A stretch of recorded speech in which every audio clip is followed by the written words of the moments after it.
My name is Lily Garcia, and I am 32 years old. 2 days ago, my parents sold our family estate in Carmel, Indiana, for $2.5 million. It was the same house I had poured $250,000 of my own savings into 5 years earlier to save them from losing everything. But when the sale finalized, my parents did not return my money. Instead, they handed the entire profit to my 35-year-old brother Julian to fund his latest startup venture. When I sat in their pristine living room and quietly asked about my share, my mother Sylvia adjusted her designer silk scarf. Her expensive floral perfume filled the space between us, sweet and suffocating. She looked at me without a trace of guilt and said, "Think of it as a gift, Lily. You need to be happy for your brother's fresh start." $250,000. My entire inheritance from my great-aunt erased with a polite smile. But Sylvia and my father Richard made one critical miscalculation. They forgot I keep records. Locked inside a fireproof safe back at my apartment was a notarized contract from 2019 explicitly guaranteeing me 40% equity in the property the moment it sold. They assumed I was just their obedient daughter, the quiet medical administrator who would never dare weaponize a legal document against her own blood. They thought wrong. Less than 2 hours after I made a single phone call to my attorney, the title company reached out. The escrow account was flagged. The $2.5 million transfer was frozen. Before I tell you what my parents did when they realized their perfect plan was falling apart, take a second to hit like and subscribe to Elderly Stories, but only if you are ready to hear how this really ends. Drop a comment below telling me your age and if your family has ever treated you like a financial backup plan. I read every single one. To understand how my parents could look me in the eye and hand my life savings to Julian, you have to see how the trap was set 5 years ago. I was always the pragmatic one. I paid my own rent in Indianapolis, worked steady hours at the clinic, and never asked for a handout. Julian was the golden boy. He coasted through his 20s on our parents' credit cards, bouncing from one failed tech venture to another, always chasing the next big payout while producing nothing. Whenever Julian crashed, my parents caught him. Whenever they needed stability, they used me. So when my great-aunt passed away and left me that $250,000, my father did not see a foundation for my future. He saw a bailout for his own mistakes. The smell of my mother's perfume still hung in the air of my apartment long after I hung up the phone with my lawyer. To comprehend how easily she dismissed my entire future, we have to rewind 5 years to the week my great-aunt Rosa died. Rosa was a formidable woman. She spent 40 years running a successful regional hardware chain in northern Indiana, building a quiet fortune through disciplined saving and shrewd investments. She was also the only person in the Garcia family who truly saw me. While my parents were busy applauding every mediocre milestone my brother Julian achieved, Rosa watched me quietly handle my business. She saw me pay my way through college by working double shifts. She noticed how I managed my own apartment and built a steady career in medical administration without ever asking for a bailout. When her will was read in a dreary downtown Indianapolis law office, the room went dead silent. Rosa left her antique jewelry to her sister, her vintage car, to a nephew, and exactly $250,000 in liquid assets directly to me. She included a handwritten note that read, "For the only Garcia who knows the value of a dollar, use this to build your foundation." My parents did not celebrate my windfall. Instead, my father, Richard, stared at me from across the polished mahogany table of the law office with a look I had never seen before. It was not pride. It was calculation. Up until that moment, I was practically invisible to them. I was the reliable background character in the ongoing drama of their lives. But the second that inheritance hit my checking account, I suddenly became the most important person in their world. My phone started ringing constantly. Richard began inviting me to expensive steakhouses for lunch, insisting on paying the bill. Sylvia called just to check in, leaving overly affectionate voicemails. I knew something was wrong. My parents only showed affection when they needed a withdrawal. The performance reached its climax 3 weeks later. I was summoned to the Carmel estate for a private family dinner. The house itself was a testament to their obsession with status. It sat on 2 acres of pristine Indiana real estate, featuring a sweeping driveway, imported marble floors, and an outdoor kitchen they never used. It was designed to impress country club friends, not to be a warm home. After dessert, Richard poured himself a heavy glass of scotch and let out a long theatrical sigh. He rubbed his temples, looking at Sylvia with practiced exhaustion. Then he turned his focus to me. He claimed the family logistics business was suffering a brutal downturn. He spun a tragic narrative about unpaid invoices, shifting supply chains, and predatory lenders. The grand finale of his speech was the devastating announcement that the Carmel house was weeks away from foreclosure. Sylvia immediately chimed in, her voice trembling with manufactured panic. She painted a pathetic picture of 2 proud parents losing their dignity, forced to pack up their belongings and move into a cramped rental. She reached across the table, grabbing my hand with a tight, desperate grip. Then came the pitch. They did not ask for a loan. They framed it as an exclusive opportunity, a way for me to fulfill my duty as a daughter while securing my own future. Richard needed a cash injection of $250,000 to satisfy the bank and keep the estate. In exchange, he offered me a 40% equity stake in the property. Real estate is the safest place to park your inheritance, Lily, he said, leaning back in his leather chair. You help us save the family home today, and whenever we decide to sell down the line, you get 40% of the payout. Everybody wins. I felt a cold knot form in my stomach. The inheritance from Rosa was meant to be my safety net. It was my chance to buy my own home, to invest, to breathe freely without financial anxiety. Now they were demanding I surrender it to fix their mistakes. When I hesitated, the warmth vanished from Sylvia's eyes. The guilt trip began immediately. She reminded me of every meal I ate under their roof as a child. She weaponized my brother's supposed struggles, stating that Julian was too fragile to handle the stress of the family going bankrupt. She told me it was my moral obligation. You are the one sitting on a pile of cash. Sylvia snapped, her tone dripping with sudden disdain. We gave you everything, and now you are going to let us lose our home over pure selfishness. They wanted to punish me for being responsible. They needed to drain my resources so I would not outshine their golden boy. But I work in medical administration. My entire career is built on processing complex insurance codes, verifying compliance regulations, and documenting every single interaction. I survive on precision. I do not operate on verbal promises, and I certainly do not hand over $250,000 on a handshake. I looked my father dead in the eye and agreed to the deal, but on one strict condition. I required a formalized, legally binding contract. Richard scoffed, waving his hand as if I had suggested something insulting. We are family, Lily. He chuckled, his voice thick with condescension. We do not need lawyers to handle our business. But I held my ground. I refused to transfer a single dime until the paperwork was drawn up. I hired a paralegal friend to draft a meticulous agreement. It did not use vague language. It explicitly stated that in exchange for my $250,000 contribution, I, Lily Garcia, held a 40% ownership stake in the property. Most importantly, the clause mandated that upon any future sale, transfer, or liquidation of the estate, my 40% would be calculated from the total market value at the time of the transaction, not just the initial cash amount. 2 days later, I sat at their sprawling granite kitchen island with the printed document and a cashier's check. The air in the room was tense.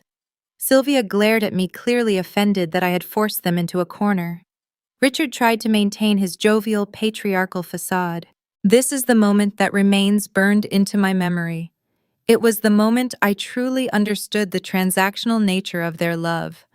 I slid the paperwork and the check across the cool stone surface. Richard did not even bother to read the terms. His eyes were locked entirely on the sum printed on the bank check. He snatched the slip of paper with a hungry, desperate speed, his fingers gripping the edges tight. Then he grabbed a pen and hastily scrawled his signature at the bottom of my contract, laughing a dry, dismissive laugh. Silly paperwork, he muttered, shaking his head. You always overcomplicate things, Lily, just like Rosa, always so paranoid. Sylvia signed next, rolling her eyes as she handed the pen back. They took my money, deposited it the very next morning, and within a week I faded right back into the background of their lives. The Sunday dinner invitations stopped. The affectionate phone calls ceased. They had their bailout, and they assumed the piece of paper they signed was just a pacifier to keep their paranoid daughter quiet. They never took it seriously because they never respected me enough to believe I would hold them accountable. For 5 years, I kept that document locked in a fireproof safe. I went back to my quiet life, paying my own bills, showing up for holidays, and watching them continue to funnel their remaining resources into my brother's endless parade of failures. I watched Julian parade around in designer clothes while I drove a reliable 10-year-old sedan. I stayed silent, biding my time, knowing exactly what I held in my possession. Which brings us back to the present day. When Sylvia looked at me in that pristine living room and told me to be happy for Julian, she was relying on the old version of me. The girl who bent under pressure, the girl who swallowed her anger to keep the peace. She had no idea that the moment I walked out of their front door, I drove straight to the law office of David Sterling. And she certainly had no idea that the entitled, arrogant brother she was trying to enrich was about to experience a brutal collision with reality. Because Julian was not just getting a free ride. He had already spent money he did not have, and his entire facade was about to crash down around him. Right after my mother told me to consider my life savings a gift to my brother, the heavy oak front door swung wide open. Julian had arrived to celebrate his victory. Through the expansive living room windows, I watched him park his transportation. It was a pristine matte black luxury SUV. The dealer tags were still bolted to the bumper, a dead giveaway that it was a fresh lease he could not genuinely afford. Julian stepped out into the Indiana sunlight, looking like a walking advertisement for unearned confidence. He was 35 years old, but dressed like a Silicon Valley prodigy in his early 20s. He wore bright white designer sneakers, tailored navy trousers, and a custom-fitted blazer over a plain gray shirt. He carried himself with the breezy arrogance of a self-made billionaire, despite the reality that his personal finances were a smoldering crater. My brother possessed a terrifying level of charisma, a weapon he used to mask his profound incompetence. Over the last decade, I had watched Julian launch and crash 6 different tech ventures. There was the app for hyper-local dog walking that burned through his initial investors in 6 months. Then came the consulting firm that promised revolutionary workflow solutions but folded when he forgot to pay his state taxes. He was a man drowning in maxed-out credit cards and unpaid vendor invoices, yet he strutted into the house holding a specialized cooler bag filled with imported beverages, grinning from ear to ear. Sylvia immediately stood up, her cold demeanor vanishing. She greeted him with open arms, practically glowing with maternal pride. Richard patted him on the back, offering him a crystal tumbler of scotch. They treated him like a conquering hero returning from battle, rather than a middle-aged man coming to collect an unearned allowance. Julian dropped his leather weekend bag onto the imported rug and began holding court. He did not ask how I was doing. He did not ask about my week at the medical clinic. He immediately launched into a frantic, high-energy pitch about his newest venture. He paced across the marble floor, dropping hollow corporate buzzwords with practiced ease. He told our father that the current market was primed for digital disruption. He claimed his new platform would create seamless vertical synergy across multiple sectors. It was all meaningless noise, a rehearsed script designed to sound sophisticated to parents who barely understood how their own smartphones functioned. Sylvia nodded along, mesmerized by his energetic hand gestures. Richard smiled proudly, genuinely, believing his son was on the verge of altering the global economy.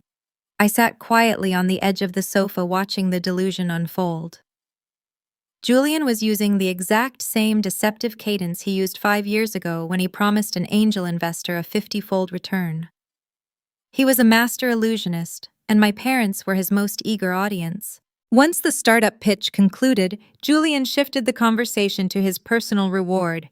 He clapped his hands together, looked at Richard, and brought up the impending real estate transaction. $2.5 million, Julian said, shaking his head in mock disbelief. He told them the capital injection was arriving at the perfect strategic moment. He did not refer to the money as the sale of his childhood home, nor did he acknowledge that it represented the entirety of my financial safety net. To Julian, it was simply an overdue funding round. He then pulled out his expensive smartphone and swiped to a real estate listing, holding the screen out for Sylvia to admire. He casually announced his plan to purchase an ultra-luxury penthouse in downtown Chicago. He described the property in painstaking detail, bragging about the floor-to-ceiling windows overlooking the skyline, the private elevator access, and the imported Italian marble countertops. He spoke about hosting elite networking events on his private terrace. Sylvia gasped at the photos, telling him how much he deserved a beautiful space to cultivate his genius. Richard praised his ambition. They were eagerly planning the decoration of a multi-million-dollar apartment funded entirely by my stolen equity. The sheer audacity of the moment forced me to speak. I looked at Julian, keeping my voice perfectly level, and asked him a simple question. I asked if he remembered whose money saved the Carmel estate from the bank 5 years ago. I asked if he knew that $250,000 of his new penthouse fund belonged to me. The room went dead silent. Julian slowly lowered his phone. He did not look ashamed. He did not look guilty. He looked mildly annoyed, as if a waitress had interrupted his meal with the wrong drink order. He let out a patronizing sigh and walked over to the kitchen island. He pulled a bottle of rare Belgian craft beer from his cooler bag and popped the cap off. He took a long, deliberate sip before addressing me. "Listen, Lily," he said, using a soft, condescending tone. "You are looking at this from a very narrow perspective. You are just working an administrative job at a local clinic. You do not understand high-level asset allocation or the requirements of scaling a global vision." He leaned against the counter, smiling with sickening pity. "Besides," he added, "you live a simple life. You will find a nice husband to take care of you someday. I have real overhead. I need this leverage to make a dent in the universe." My jaw tightened. He knew about my contribution, and he simply did not care. He viewed my savings as collateral damage on his path to imaginary greatness. I stayed seated, my eyes locked on the condensation dripping down the side of his green glass bottle. That single beverage cost $20. Watching him drink it triggered a vivid rush of humiliating memories. My mind drifted back to our 20s, long before the failed apps and the leased luxury vehicles. I remembered the endless stream of desperate text messages. The $50 I wired him so he could buy groceries. The $200 I sent to keep his electricity from being shut off. The $500 I transferred to save his old sedan from the repo man. Those were countless microloans I handed over out of sisterly duty funds he swore he would repay the moment his ships came in. He never returned a single dime. That imported beer was a tiny, infuriating symbol of his entire existence. It was premium indulgence built entirely on my silent, unrewarded sacrifices. Something fundamental fractured inside my chest. The last remaining shred of family loyalty evaporated, replaced by a cold, surgical determination. I stood up from the designer sofa and smoothed the wrinkles from my skirt. I told them I had errands to run. Sylvia offered a satisfied smirk, assuming I had accepted my role as the defeated subordinate. Julian raised his overpriced beer in a mock toast to my departure. They thought I was retreating to my small apartment to cry. They had no idea I was marching directly to the law office of David Sterling to drop a legal anvil on their perfect delusion. The drive from the Carmel estate to downtown Indianapolis took exactly 40 minutes. I spent every second of that trip listening to the rhythmic hum of my 10-year-old sedan engine. It was the sound of reality. My brother Julian lived in a fantasy world fueled by other people's money, but my world operated on facts. As I navigated the interstate traffic, I felt a strange sense of clarity wash over me. The anger that had been simmering in my chest for 5 years crystallized into pure focus. My parents thought I was driving home to lick my wounds. Instead, I pulled into the parking garage of a sleek high-rise building on Meridian Street. I rode the elevator to the 14th floor. The polished brass doors slid open to reveal the reception area of Sterling and Vance Legal Associates. I knew David Sterling through the medical clinic. He handled the complex malpractice insurance contracts for our senior physicians. David was not the type of lawyer who shouted in courtrooms. He was a quiet, meticulous man who found the fatal flaws in thick financial agreements. He destroyed his opponents on paper. That was exactly the kind of executioner I needed. His assistant ushered me into a corner office overlooking the city skyline. David sat behind a broad mahogany desk surrounded by towering stacks of manila folders. He greeted me with a polite nod and asked what brought me in on such short notice. I did not waste time with tears or emotional family backstory. I opened my leather tote bag and pulled out the thick waterproof envelope I had retrieved from my fireproof safe earlier that morning. I unclasped the flap and slid a single piece of paper across the smooth wood surface. I told David I needed to enforce a contract. He picked up the document. The room grew exceptionally quiet. For the next 3 minutes, the only sound was the faint hum of the air conditioning unit and the rustle of the paper as he turned the page. I watched his eyes scan the paragraphs. This was the exact agreement my paralegal friend had drafted 5 years ago. It bore the heavy blue ink signatures of Richard and Sylvia Garcia alongside the raised seal of a registered Indiana notary public. David leaned back in his leather chair. He took off his wire-rimmed reading glasses and rested them on the desk. He looked at me with a mixture of professional respect and sheer disbelief. He asked if my parents had any legal representation when they signed this agreement. I shook my head and explained that my father considered it a silly piece of paper meant to humor a paranoid daughter. David let out a low whistle. He explained the harsh reality of Indiana real estate law. He told me this was not a simple handshake agreement or a polite promissory note. Because of the specific terminology used regarding equity transfer and the presence of the state notary seal, this document functioned as a legally binding lien on the Carmel property. My parents could not sell, transfer, or refinance the estate without satisfying my 40% ownership stake first. The timing was the most critical factor.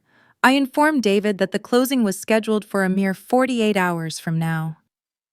My parents had already moved out. The new buyers had wired their funds into an escrow account.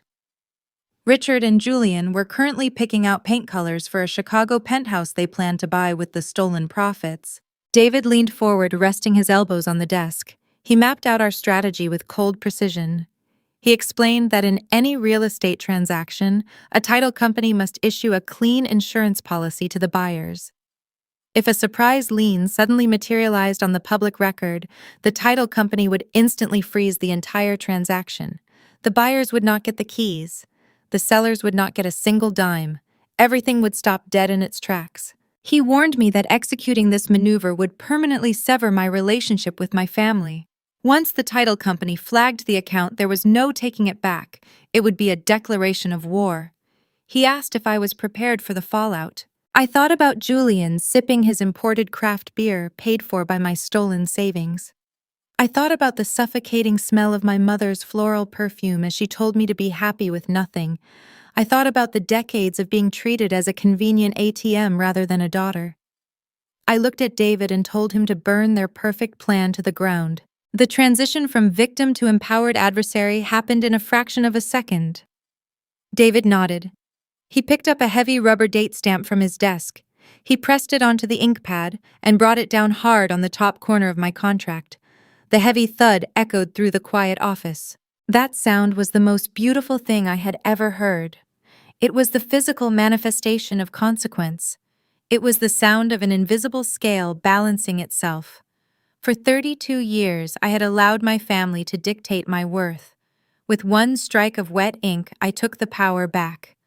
I ceased to be the emotionally abused sibling and became an untouchable force of legal reality. David immediately picked up his desk phone. He instructed his paralegal to draft an emergency notice of claim and file it with the county recorder's office. Then he asked for the contact information of the specific title company handling my parents' closing. I handed him the business card I had quietly photographed from my father's kitchen counter weeks ago. He began dialing the numbers. I sat back in the plush guest chair and watched him work. David spoke in a calm, authoritative tone, informing the escrow agent that a priority claim existed on the Carmel estate. He cited the exact Indiana legal statutes that compelled them to halt the funds. The phone call lasted less than 5 minutes. When David hung up, he looked across the desk and offered a rare, tight smile. He said the escrow account was officially frozen. The $2.5 million was locked inside a legal vault, and no one could touch it until my lien was satisfied. I thanked him for his swift action and walked out of the office. The midday sun felt warmer on my skin as I exited the high-rise building. I got back into my 10-year-old sedan and merged onto the busy city streets. I did not drive back to the clinic right away. Instead, I parked near a quiet coffee shop and ordered a dark roast. I sat at a small outdoor table watching the world move around me. The trap was set. The legal mechanism was already chewing through my parents' fragile web of lies. They thought they had crossed the finish line. They thought they had secured their golden boy's future at my expense. All I had to do now was wait for the inevitable explosion. I knew it would not take long for the title company to contact my father. I placed my phone on the metal cafe table and watched the blank screen. Less than an hour later, it began to vibrate. I arrived back at the medical clinic just after 1 o'clock in the afternoon. My workspace was an oasis of order located on the 3rd floor of a busy healthcare facility. As an administrator, I managed complex billing structures and negotiated claims with ruthless insurance providers. My entire professional identity revolved around accuracy. I found peace in verifying numbers and cross-referencing patient data. It was the exact opposite of the chaotic speculative reality my brother inhabited. Julian gambled on theoretical profits while I reconciled actual ledgers. I sat down at my ergonomic chair and smoothed my blazer. The clinic hummed with the steady background noise of ringing landlines and quiet conversations. I placed my smartphone on the edge of my pristine white desk. I did not have to wait long. At precisely 2:14, the screen illuminated. The caller identification displayed my mother's name. I let the device vibrate against the laminate surface. It buzzed for 30 seconds before falling silent. Less than a minute later, it lit up again. Then a third time. My mother never called me during business hours unless she needed a favor. Today she was calling because her universe had just collided with a brick wall. When the 4th attempt went to my inbox, a notification chimed indicating a new audio message. I picked up the device and tapped the screen. I did not put the phone to my ear. I placed it flat on the desk and activated the speaker function, keeping the volume low enough for my ears only. Sylvia's voice filled my quiet office. The recording began with a sharp intake of breath. She sounded out of breath, as if she had been sprinting across her designer kitchen. The polished, sophisticated tone she usually reserved for her country club luncheons was gone. In its place was a frantic, high-pitched tremor. "Lily, you need to call me back right this second," Sylvia demanded. Her words tumbled over each other in a panicked rush. Something terrible just happened with the house. We were supposed to get the clear to close this afternoon, but the escrow agent just flagged the account. The funds are locked. $2.5 million is just sitting there, and they will not release a single cent. I leaned back in my chair and listened to the audio unspool. It was fascinating to hear a woman who had orchestrated my financial ruin suddenly experience total loss of control. The recording captured a 60-second descent into genuine terror. Sylvia paused to yell something at my father in the background. Her voice echoed off their high ceilings. "Richard, get the broker on the line right now," she shrieked. Then she returned her attention to the receiver. Her breathing grew shallow and uneven. She claimed some fraudulent scam artist had targeted their property.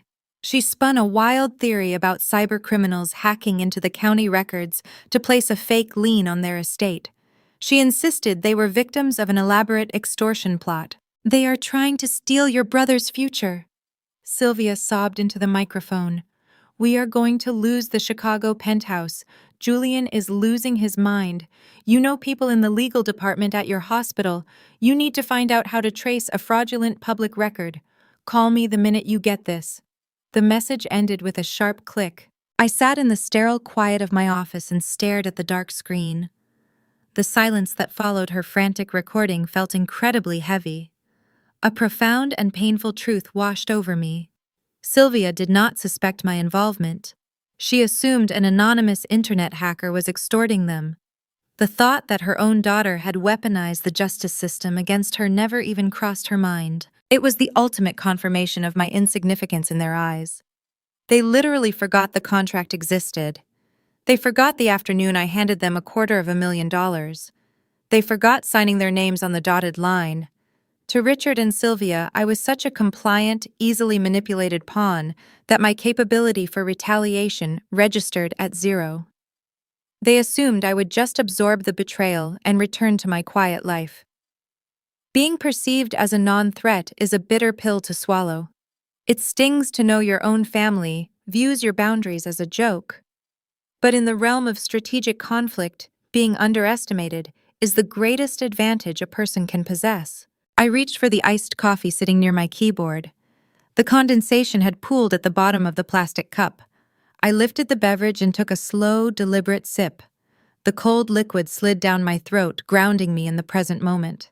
I felt an overwhelming sense of psychological detachment. The panic gripping the Carmel estate was a storm of their own making, and I had no intention of throwing them a life preserver. My phone buzzed again. Another missed call from Richard. A text message followed a few seconds later. The digital bubble contained 3 words: "Call us, please." I watched the notification fade away. I did not type a reply. I did not return the phone call. I knew exactly how psychological warfare operated. Answering the phone would give them an outlet for their anxiety. It would allow them to control the narrative and drag me into their emotional whirlwind. Silence, on the other hand, was a weapon. It forced them to sit in their pristine empty mansion and stew in their own mounting dread. It gave the panic time to fester and rot their confidence. I turned my focus back to the dual monitors on my desk. I opened a spreadsheet of insurance codes and resumed my daily tasks. I processed patient claims and verified billing addresses, while my family unraveled miles away. The medical clinic required my full attention, and I refused to let their self-inflicted crisis disrupt my professional obligations. The deadline was approaching fast. The official closing was scheduled for 10 o'clock the next morning at the downtown title office. By ignoring their calls, I guaranteed they would walk into that meeting blind. They would arrive expecting to battle an anonymous cybercriminal. They would bring their broker their outrage and their misplaced entitlement. I finished the last drop of my coffee and discarded the cup. I placed my smartphone inside my desk drawer and turned the metal key. Tomorrow I would leave the clinic early. Tomorrow David Sterling and I would walk into that glass-walled conference room and turn their imaginary cyber attack into a flesh-and-blood reckoning. They wanted to know who flagged the escrow account.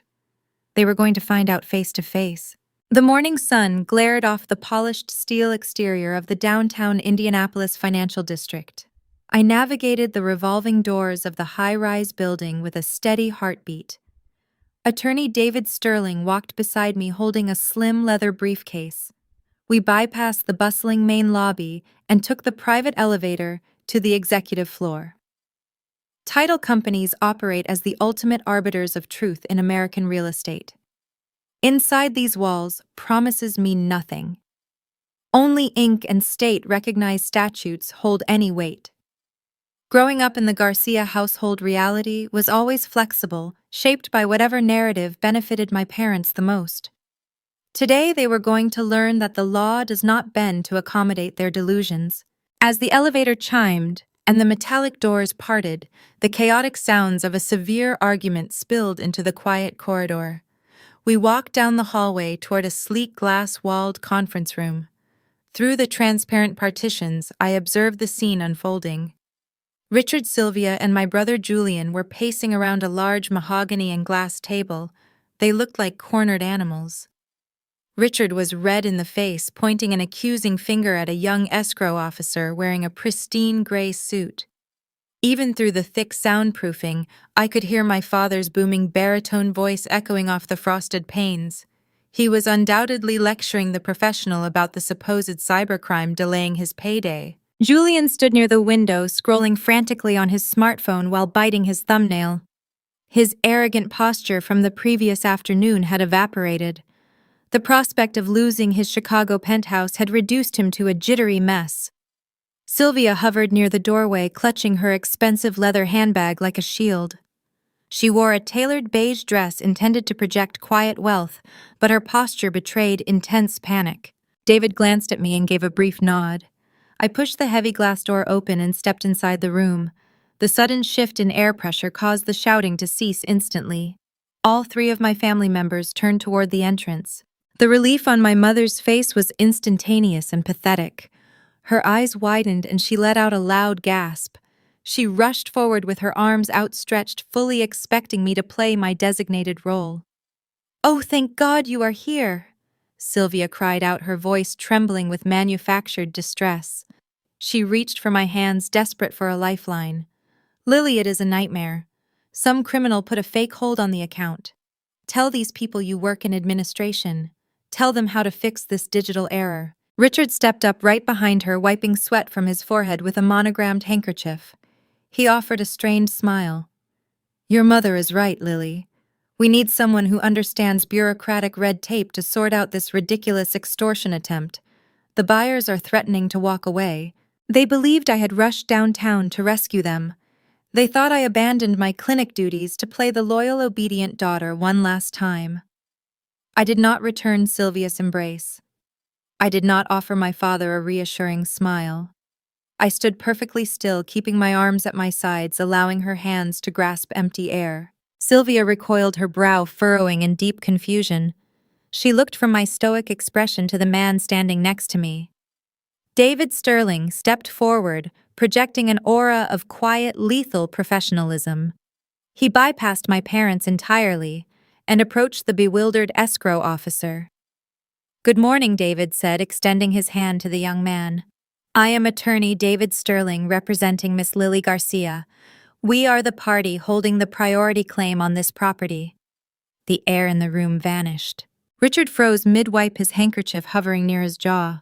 Sylvia slowly turned her head, staring at me as if I had suddenly morphed into a stranger.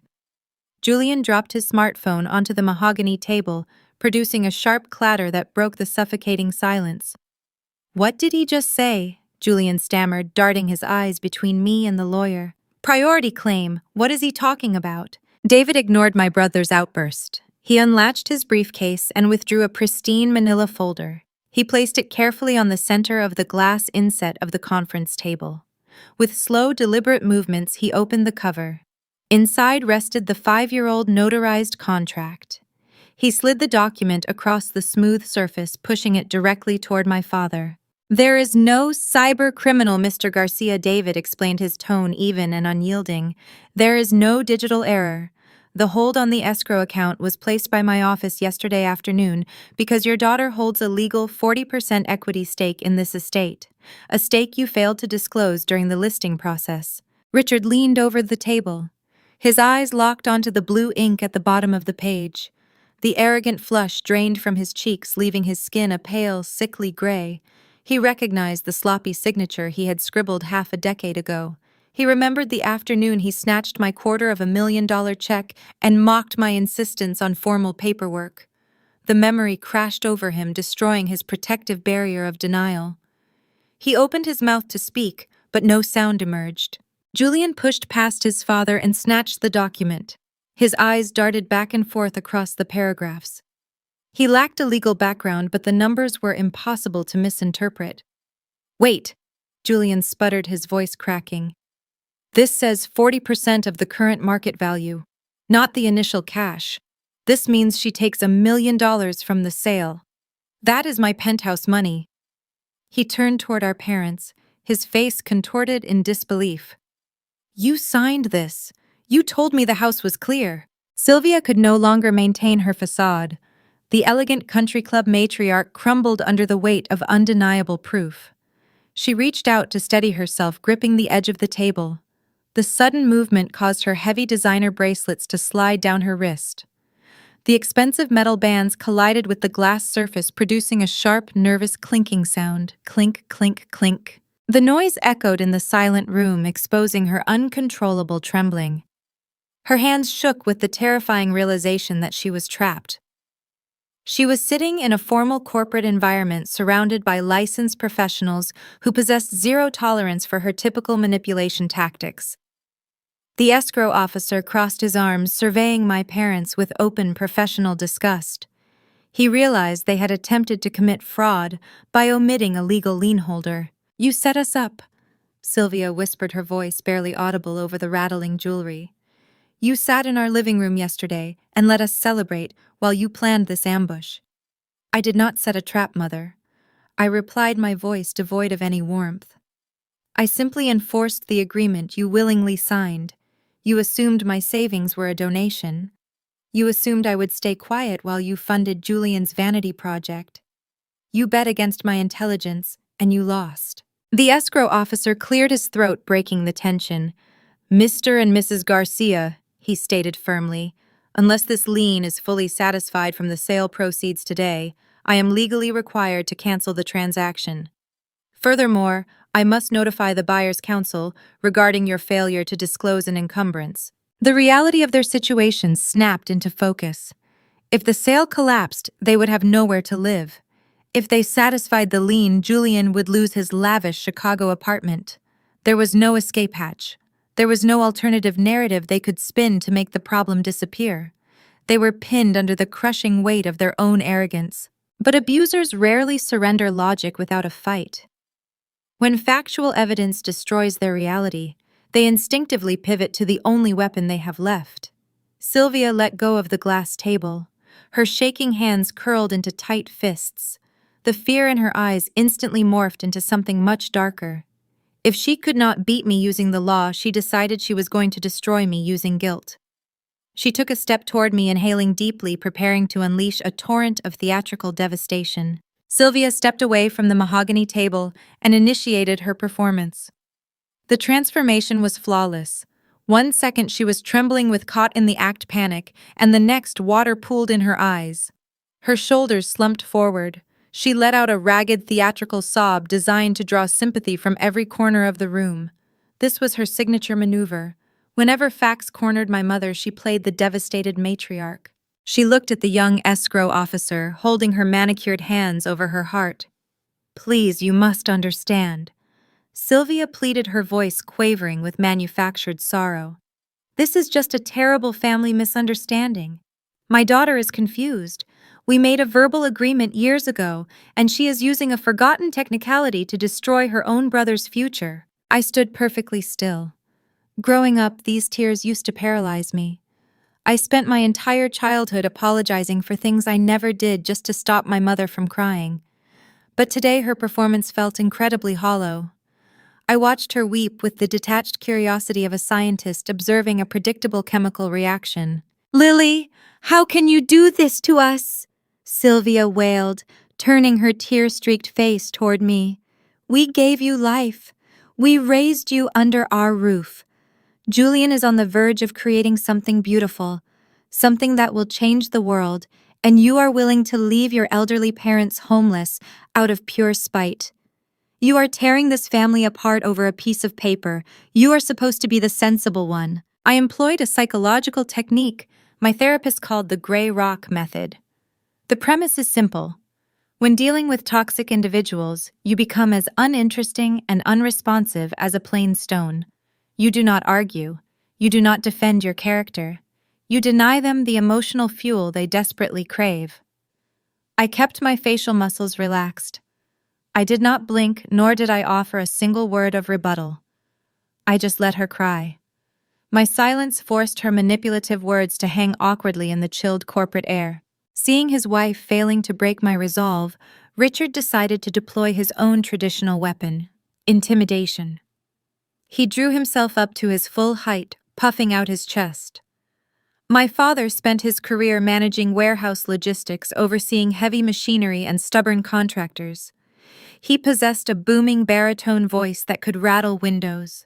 He took 2 heavy steps toward me, attempting to invade my personal space and cast a shadow over my frame. "Enough of this nonsense," Richard commanded. The volume of his voice caused the glass partitions to hum. "You are going to tell your lawyer to drop this ridiculous claim right now. You are not taking a single dime from this sale. You are going to walk out of this office, go back to your clinic, and let the adults finish their business. Do you understand me?" David Sterling stepped smoothly between us. His movement was fluid and professional, forming an impenetrable barrier of legal authority. "Mr. Garcia," David said, keeping his tone dangerously calm, "I strongly advise you to lower your voice and step back from my client. We are not having a familial dispute. We are executing a secured financial lien." Richard stopped in his tracks, his jaw clenching tight. He was not used to other men challenging his authority, especially not quiet attorneys holding all the leverage. "Let us clarify the mathematics, so there is no further confusion." David continued, picking up his leather portfolio from the desk. "Your daughter invested $250,000. The contract stipulates a 40% return on the final closing price. Since you secured a buyer for $2.5 million, my client is legally entitled to exactly $1 million. The remaining $1.5 million will cover your outstanding mortgage balance, your agent commissions, and your capital gains taxes." The figure hung in the room like an anvil. $1 million, Julian snapped. The realization that his lavish lifestyle was evaporating triggered a bizarre regressive meltdown. My 35-year-old brother, wearing his tailored blazer and expensive sneakers, threw a literal tantrum. His face flushed a dark mottled red. "No," Julian screamed, slamming his palms flat against the glass table. "That is my money. I earned that capital.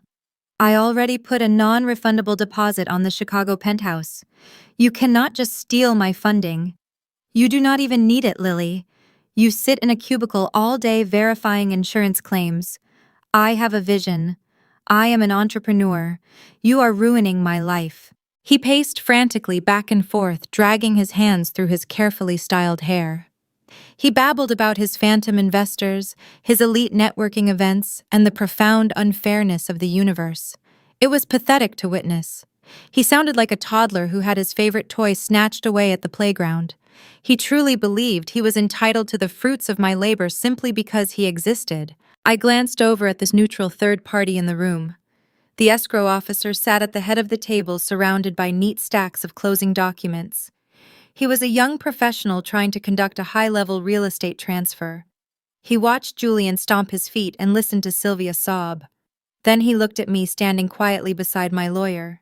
The escrow officer lifted his right hand and silently pushed his wire-rimmed glasses higher up the bridge of his nose. He did not say a word, but his micro-expressions screamed volumes. His eyes conveyed sheer judgment toward my parents and undeniable validation for my stance. He was witnessing a grown man throw a fit over unearned wealth while the parents enabled the madness.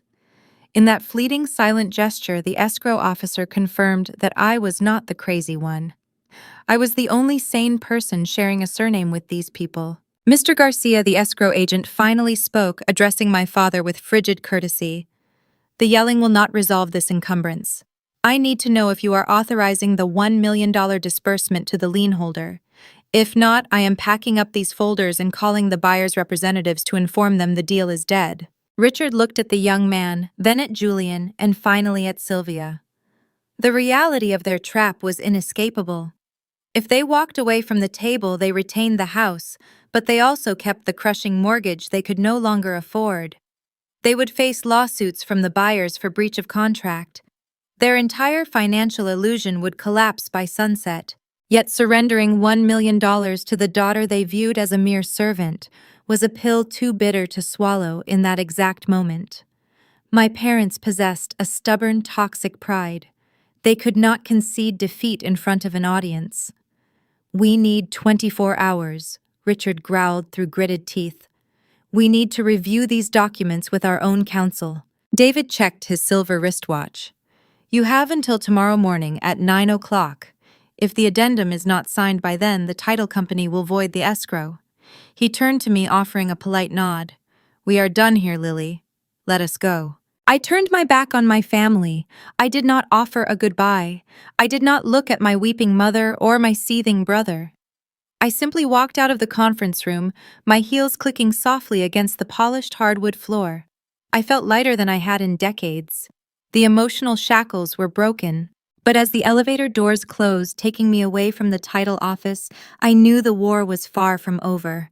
Richard and Sylvia had failed to bully me in a private corporate setting. They lacked the legal ammunition to defeat David Sterling. That meant they only had one strategy remaining. They would try to destroy my reputation. If they could not force me to surrender behind closed doors, they were going to drag my name through the mud in front of everyone we knew. They were preparing to weaponize our entire extended family against me. I returned to my modest apartment on the north side of Indianapolis, just as the late afternoon shadows began stretching across the pavement. The drive home had been quiet, but my mind was racing, replaying the stunned expressions on my parents' faces in the title office.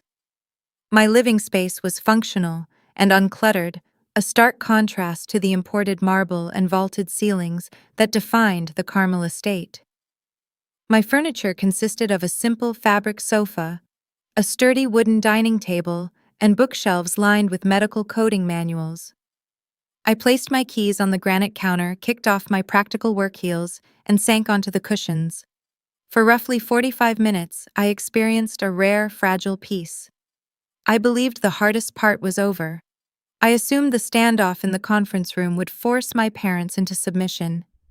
I figured they would consult their own attorney, realize they possessed zero leverage, and begrudgingly sign the addendum by morning. I vastly underestimated my mother's vindictive endurance. Sylvia lacked legal leverage, but she wielded a different type of currency with terrifying precision. Social capital. For 30 years, she had meticulously cultivated the image of the selfless, suffering matriarch within our sprawling Indiana community. She hosted the lavish summer barbecues, sent the expensive floral arrangements for every funeral, and orchestrated the grand holiday gatherings. She held court among our aunts, uncles, and cousins, dispensing advice and commanding respect.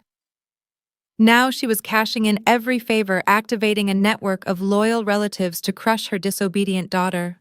The assault began precisely at 5:15. My smartphone vibrated against the wooden coffee table. The screen displayed a text message from Aunt Linda. Linda was my mother's younger sister, a woman who treated Sylvia like royalty and echoed her opinions without question. I opened the notification, expecting a simple greeting, or perhaps a question about an upcoming family birthday.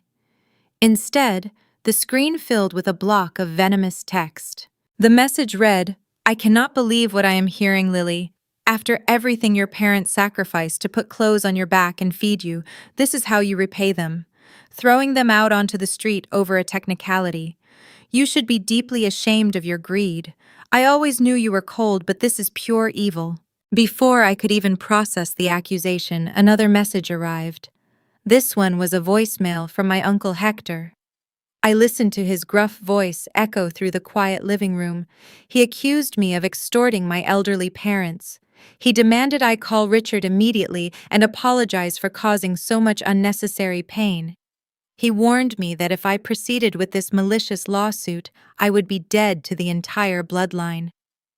He told me to drop the fake lien and let my brother have his fresh start. The notifications multiplied, stacking up on my screen in a relentless digital avalanche. Ping, ping, ping. Text messages, missed calls, and voicemails flooded my device. Sylvia's narrative was brilliant in its cruelty. She had spent the last 2 hours dialing every relative in our phone book, twisting the facts into a tragic fable. In her version of events, I was not collecting a secured debt. I was a spiteful, money-hungry monster, exploiting a forgotten legal loophole to steal my brother's future and leave my aging parents homeless. She conveniently omitted the $250,000 I gave them to save the estate 5 years ago. She erased the notarized contract. She painted herself as the weeping victim of a cold, calculated extortion plot. The psychological toll of a coordinated smear campaign is difficult to articulate unless you have survived one. The barrage of hatred did not come from anonymous strangers on the internet. It came from the people who attended my high school graduation. It came from relatives who shared Thanksgiving turkey with me who had watched me grow up. People who had known me for 3 decades were instantly willing to believe I was a sociopath simply because Sylvia shed a few practiced tears over the telephone. I sat alone in my dim living room, the glow of the phone illuminating my face. The sheer volume of the outrage felt suffocating. My chest tightened and my breathing grew shallow. A profound, aching isolation settled over my shoulders. When your entire support system turns against you simultaneously, your brain instinctively tries to find a way to stop the pain. You begin to question your own sanity. You wonder if you are the villain they claim you to be. I stared at the ceiling, feeling a sudden treacherous wave of self-doubt. Was I taking this too far? Was my demand for fairness actually destroying my family? I wondered if I should just call attorney David Sterling and instruct him to release the lien. I could walk away with my original investment, let Julian have his unearned millions, and make the angry phone calls stop. It would be the easy way out. It would mean surrendering, but it would restore the artificial peace I had known my whole life. I could go back to being the quiet, reliable background character. Then the screen lit up with one final message. This text did not come from a distant aunt or an abrasive uncle. It came from my younger cousin Ethan. Ethan was 22 years old, a recent college graduate. When he was struggling through high school, I spent countless weekends sitting at his dining table, tutoring him in advanced calculus. When his parents could not afford a private college counselor, I spent hours reviewing his application essays, helping him secure a partial scholarship to a state university. We shared a quiet bond, an unspoken understanding that we were the sensible kids in a family prone to drama.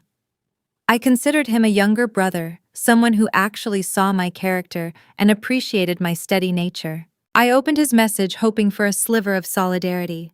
I prayed he was writing to ask for my side of the story, to offer comfort in the midst of the madness. The text contained 2 sentences. How could you do this to Aunt Sylvia? I thought you were a good person, but you are destroying our family for cash. The words felt like a physical blow to the stomach. Ethan did not ask for clarification. He did not give me the benefit of the doubt. Sylvia had reached him, spun her toxic web, and poisoned the one family connection I truly cherished. That small, painful betrayal illustrated just how effective my mother's lies truly were. She was not just trying to win a financial dispute. She was methodically isolating me, ensuring I would have no one left to lean on. The pain of Ethan's message pushed me to the absolute brink. I closed my eyes and let a single tear slide down my cheek. The urge to capitulate was nearly overwhelming. I reached for my phone, my thumb hovering over the dial pad. All I had to do was call the law firm, tell David to cancel the hold and surrender. The isolation was too heavy to bear. But as I looked at the dark screen of my device, I saw my own reflection. I saw the tired eyes of a woman who had spent 32 years bending over backward to accommodate people who viewed her as a resource. I realized that capitulating would not earn their love. It would only confirm my status as their permanent doormat. If I backed down now, I would lose the money, lose my dignity, and validate every lie Sylvia had just broadcast to the world. I took a slow, deep breath. The suffocating anxiety in my chest receded, replaced by a cold, calculating anger. Sylvia wanted to fight a war of perception. She wanted to play the victim using emotion and theatrics. But I work in administration. I do not traffic in rumors or tears. I operate using data records and undeniable proof. I wiped my face and tossed my smartphone onto the sofa. I walked across the room and opened my leather briefcase. I extracted my laptop and carried it to the small dining table.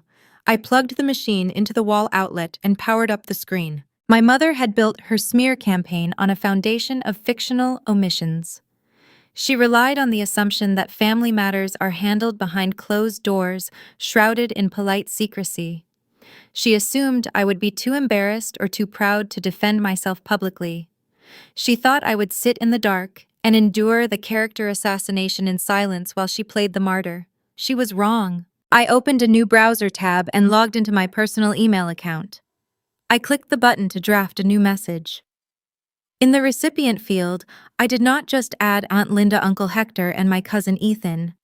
I systematically typed in the email address of every single aunt, uncle, cousin, and family friend in our entire Indiana directory.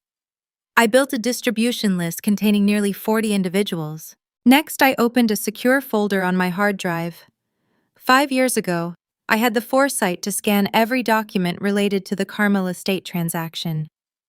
I was preparing to fight fiction with hard, indisputable data. The smear campaign was about to meet the crushing reality of the receipts.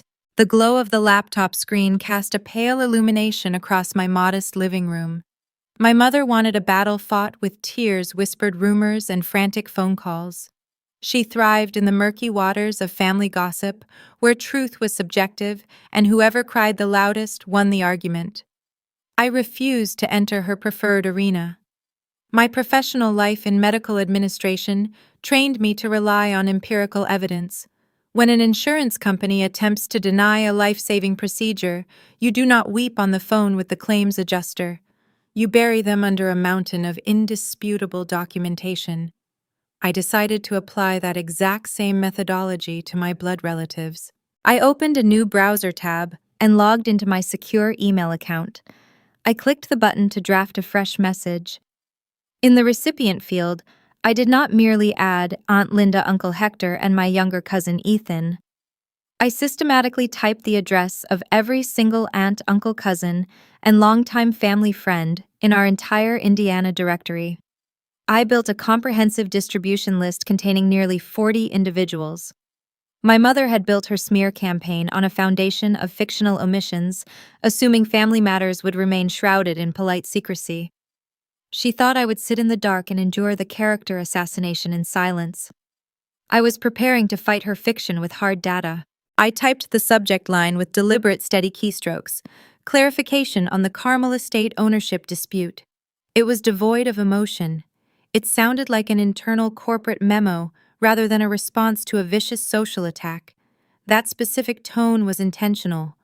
I wanted the delivery to reflect cold sanity against Sylvia's hysterical narrative. I started the body of the message with a simple greeting, addressing the dozens of relatives who had spent the last 3 hours judging my character. I wrote that I understood they had received distressing phone calls regarding the sale of the family home. I explained that before anyone made permanent judgments about my integrity, they owed it to themselves to review the actual facts of the transaction. I stated that I would not engage in emotional debates, but I would provide the financial records that my parents conveniently forgot to mention. I navigated to the encrypted folder on my hard drive. 5 years ago, I had the foresight to scan every document related to the real estate bailout. The first file I uploaded was the cornerstone of my defense. It was the high-resolution digital copy of the agreement drafted by my paralegal friend. I noted in the email that readers should pay specific attention to the bottom of the second page. There, in undeniable blue ink, were the signatures of Richard and Sylvia Garcia, placed directly next to the embossed stamp of an Indiana state notary public. I clarified that this was not a forgotten technicality or a verbal misunderstanding. It was a formal equity contract executed because I handed my parents a fortune to save them from imminent foreclosure. To ensure no one could claim the contract was a hypothetical draft, I attached the corresponding banking records. I uploaded the official wire transfer receipt generated by my credit union. The PDF displayed the exact date, the routing numbers, and the staggering 6-figure sum moving straight from my savings into my father's personal checking account. I typed a brief sentence noting that this money represented my entire inheritance from Great-Aunt Rosa funds I sacrificed to keep a roof over their heads while they struggled with undisclosed debts. Exposing the real estate transaction was only half the battle. Sylvia had painted Julian as an innocent visionary whose bright future I was ruthlessly destroying. To dismantle that myth, I had to burn down the golden child narrative entirely. I opened a separate digital archive where I kept years of personal financial logs. I created a concise bulleted timeline of my brother's so-called entrepreneurial journey right there in the email body. I documented the $5,000 I wired him to settle a threatened lawsuit from an unpaid vendor during his disastrous dog-walking app phase. I included screenshots of the bank statements showing the monthly vehicle payments I covered when his consulting firm went bankrupt. I listed the exact dates and amounts of the countless microloans I sent to keep his utilities turned on while he leased luxury SUVs to maintain his wealthy facade. I summarized the section by stating that I had subsidized Julian's lavish lifestyle for a decade without a single word of complaint, but I drew the firmest possible line at allowing him to steal $1 million of my legal equity to purchase an ultra-luxury Chicago penthouse. I finished the draft with a concluding thought. I wrote that I did not expect apologies, nor was I asking anyone to take sides. I simply refused to be cast as the villain in a crisis my parents engineered through their own greed. I stated that the funds holding up the escrow account legally belonged to me, and I would not surrender my independence to fund their continued irresponsibility. I reviewed the text 3 times. I checked every attachment, ensuring the files opened correctly and the signatures were legible. I hovered my cursor over the blue send button. My heart hammered against my ribs, creating a rapid drumming sensation that echoed in my ears. This was the modern equivalent of crossing the Rubicon. In ancient times, crossing that river meant there was no turning back from war. For me, sending this message meant incinerating the fragile, toxic ecosystem of the Garcia dynasty. Once this email reached those 40 inboxes, the polite illusion of our pristine Midwestern family would shatter. Every relative would see the ugly transactional reality of how Richard and Sylvia treated their daughter. My parents' entire social identity rested on projecting wealth and generosity. These documents proved they were financially unstable manipulators who stole from one child to coddle another. My index finger pressed down on the trackpad. The computer emitted a soft chime. A small digital progress bar appeared at the bottom of the screen, tracking the upload of the heavy scanned attachments. I watched the green line creep from left to right. It took exactly 4 seconds for the files to process. Those 4 seconds felt like an eternity suspended in time. My breathing stopped as I watched the pixels load. Then the progress bar vanished, replaced by a simple confirmation text. Message sent. I pushed the laptop away and exhaled a breath I felt like I had been holding for 32 years. A terrifying, dizzying wave of adrenaline washed over me immediately, followed by a profound sense of liberation. The heavy, suffocating isolation that had crushed my spirit just an hour ago dissolved into the quiet atmosphere of my apartment. I had taken back the pen. I was no longer the silent scapegoat enduring their abuse in the shadows. The truth was out in the open, backed by ironclad financial records that no amount of country club tears could wash away. I stood up from the dining table and walked into my small kitchen to pour a glass of cold water. The digital clock on the microwave glowed bright green, reading 7:30 in the evening. I knew the notification chimes were starting to ring in living rooms across the state. I knew Aunt Linda was opening the PDF. I knew my cousin Ethan was looking at the bank transfer receipt. My parents had spent the afternoon building a house of cards on a foundation of lies. Now the wind was picking up.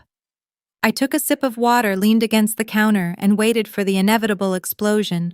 The digital clock on my kitchen wall advanced with steady, methodical clicks. 8:15, 8:30, 8:45.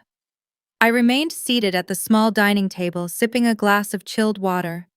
The heavy silence inside my apartment felt different now. It was no longer the suffocating isolation of being a misunderstood outcast. It was the calm atmosphere of a courtroom right after the definitive evidence has been submitted to the jury. I knew my files were currently traveling through cyberspace, landing in the inboxes of nearly 40 relatives spread across the state of Indiana. I understood the sheer gravity of what they were viewing. The truth is often a bitter pill to swallow, especially when you have consumed a strict diet of lies for decades. My smartphone rested flat on the laminate surface. At 8:52, the screen illuminated. The device vibrated, producing a low hum that echoed in the quiet room. The caller identification displayed the name Maria Garcia. Aunt Maria was married to my father's oldest brother. She dedicated 35 years of her life working as a strict disciplinarian and public school principal in a tough district near Gary.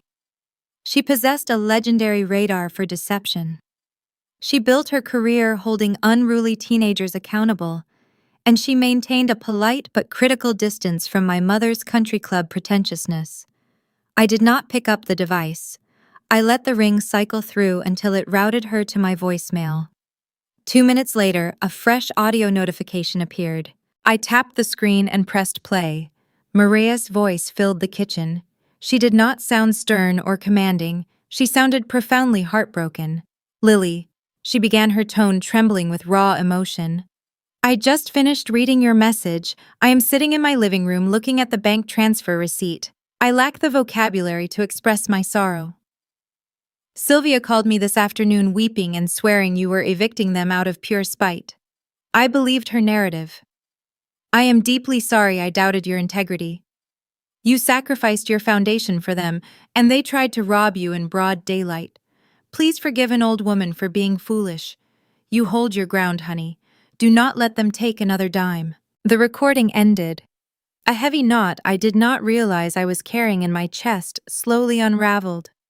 For the first time in 32 years, a respected elder in my family looked at a conflict between me and my parents and firmly chose my side. The validation was intoxicating. It represented far more than a financial victory. It was the ultimate restoration of my sanity. Before I could fully process Maria's apology, another notification chimed. Then a second alert followed. Soon 5 more tones sounded in rapid succession. The digital alerts were not private messages. They originated from the sprawling family group chat. This specific digital thread contained dozens of cousins, siblings, and in-laws. Historically, the space was reserved for sharing graduation announcements, holiday recipes, and generic birthday wishes. Tonight, it transformed into a merciless tribunal. I opened the messaging application and watched the text bubbles populate the screen in real time. Uncle Hector fired the opening salvo. Hector was a proud traditional man who valued honor above all else. He worked his way up from a loading dock supervisor to owning a lucrative regional trucking fleet. He despised handouts and loathed dishonesty. He had also left me a scathing voicemail just 3 hours prior.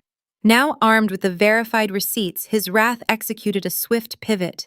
Hector did not type a polite inquiry. He dropped a direct, scathing indictment aimed squarely at his brother. He tagged Richard's phone number, ensuring the alert bypassed any silent settings. "Richard," he wrote, "I am looking at a legal contract bearing your signature. You took $250,000 from your own daughter, promised her equity, and then tried to erase the debt to buy Julian a luxury apartment. What kind of father steals from the child who saved his home to coddle the son who refuses to work? You are a disgrace." The text hung in the digital space for only a few seconds before the floodgates opened wide. Once the respected patriarch of the extended family cast his judgment, the rest of the relatives felt empowered to unleash years of pent-up frustration. They had all watched my parents coddle my brother. They had all bitten their tongues while Sylvia bragged about his imaginary tech empires. The dam broke. My cousin David chimed in next. David was a paramedic who worked grueling 80-hour weeks to support his young children. He directed his disdain toward the golden boy. 35 years old and still living off his sister's paycheck, David typed. "Julian, when are you going to get a real job?" The rest of us stopped asking our parents for an allowance when we were teenagers.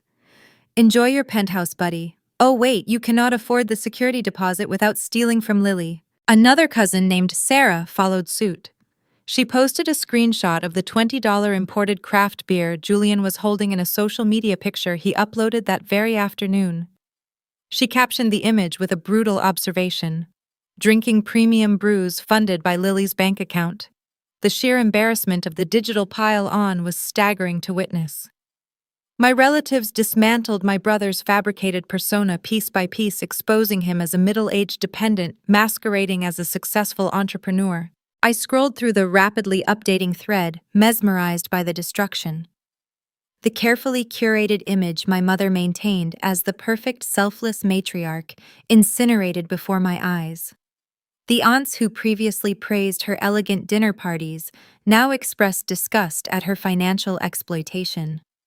The uncles who golfed with my father demanded he answer for his deceit. The social power my parents wielded for decades evaporated in the span of 30 minutes. They were stripped of their false prestige and left standing in the harsh fluorescent light of undeniable proof. Amidst the chaotic flurry of text messages, a tiny, seemingly insignificant digital detail caught my eye. It was a standard feature built into the messaging application. A small gray icon indicated who had viewed the latest updates.